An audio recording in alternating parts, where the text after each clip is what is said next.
Do you have a not so perfect life? I mean, we may look like we have it all together, but the truth is we all have stuff. Unbroken provides a brave space where we women can take off the mask, share our secret struggles, and our secrets to success. Unbroken, doing life better together. Have you ever wanted to do something that was big? I mean, really big for you. It could be you wanted to lose a lot of weight. It might be that you wanted to wrangle your finances to buy a house. Perhaps you want to leave your corporate job and do your own thing. But I want you to think about something big that you wanted to accomplish. I'm Janae, and I am a television producer, host, and wife and mom, entrepreneur, all the things.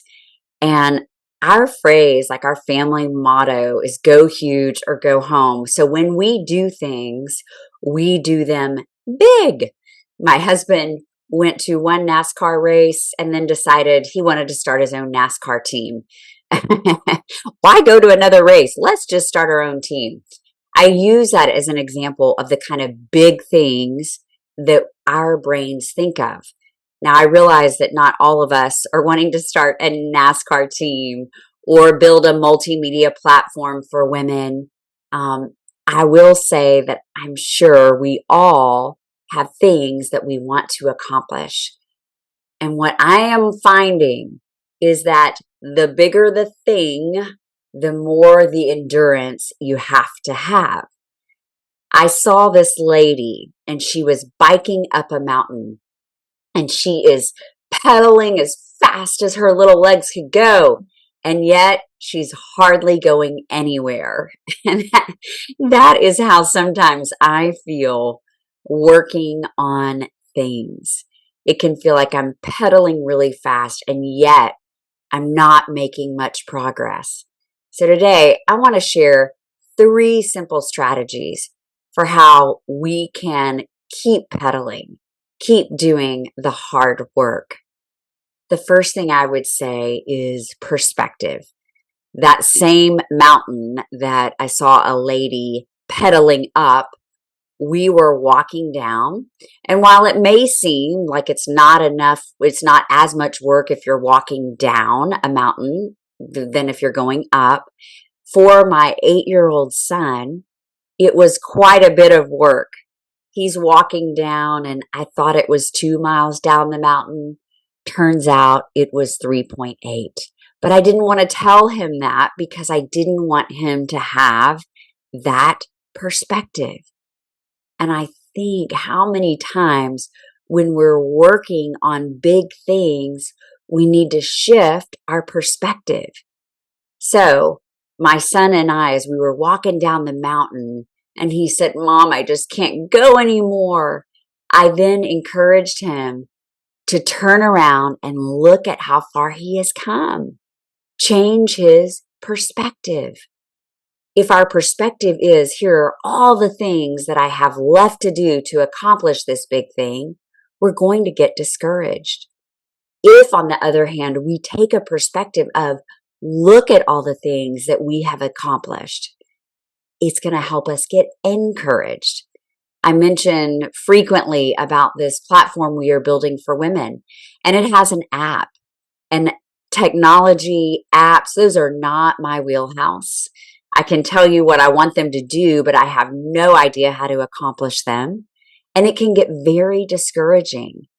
And in order to change my perspective on the app, I had some team members jump on. They got on it with fresh eyes and they were like, "Janae, this is awesome."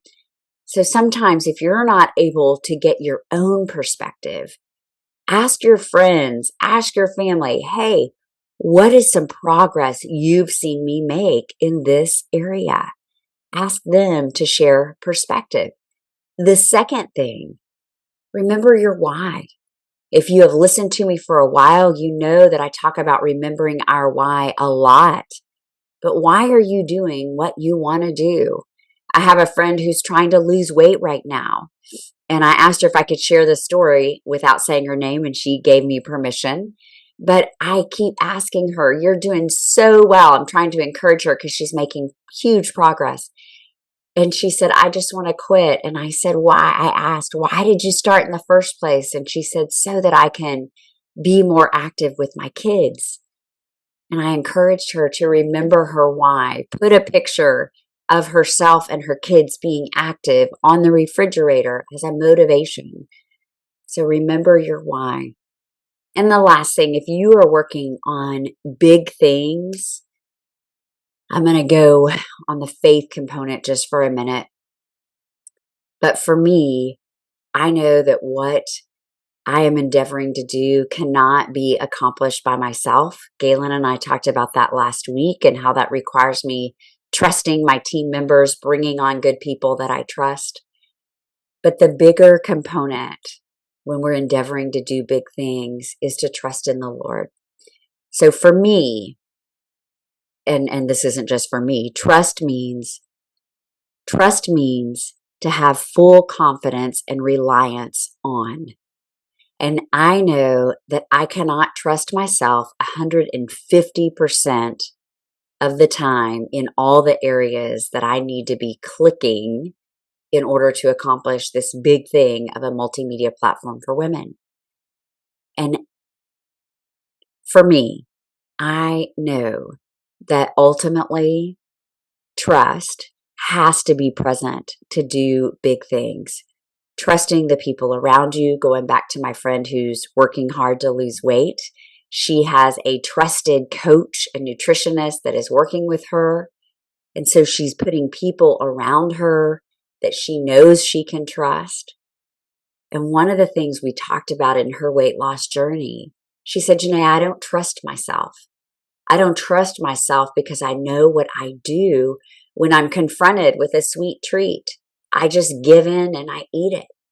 And I said, guess what? I don't trust myself either, because when I try to do things in my own strength, I am going to fall. I didn't say I'm going to fail, but I did say I'm going to fall. And one of the things I am learning in this whole process of doing big things is to trust the Lord on a daily, moment by moment basis. So what does that look like for me? When I get a closed door or I hit a speed bump, pause and pray. Pause and pray. Lord, is this still the path you want me to go down? Is this still your win? Is this still your what? Because a lot of times I can start down a path and I will be initially trusting the Lord, but then I take the reins and want to do it myself. I like to use my son as an analogy a lot. He's 8. He has learned how to snow ski. But this year he needed a little bit of help from mom. And so I try to pick him up because he's trying to do it on his own. And I ended up blowing out my knee. And what I learned in that process is sometimes we try to pull the reins. We try to take back control when we're not ready. And so I don't know what big things you are accomplishing. See how I did that there? I didn't say you want to accomplish. I said you are accomplishing. Words are important here, gang. But I don't know what those big things are that you are going to accomplish. I do know when we are weak, God is strong. So if you're feeling weak, if you're feeling ill-equipped for the task, that's normal. Remember your why. Trust in the Lord. Surround yourself with great people and recognize your progress that you're making. Change your perspective. Small steps, consistent over time, lead to big change.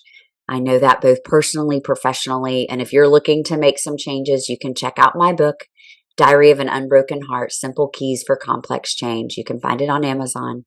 And I share this with you not to be selling you a product. Rather, I have been through a lot of changes in my life and I know how hard it is. And that's why I wrote this simple book, and it might be something that can help you. Whatever you are endeavoring to do, you can do it. I think about one of my favorite verses, Philippians 4:13. I can do all things through Christ who strengthens me. So he's got you, and we do too. Thanks for listening. And if you got something out of day today, I would love for you to share this with a friend or on social.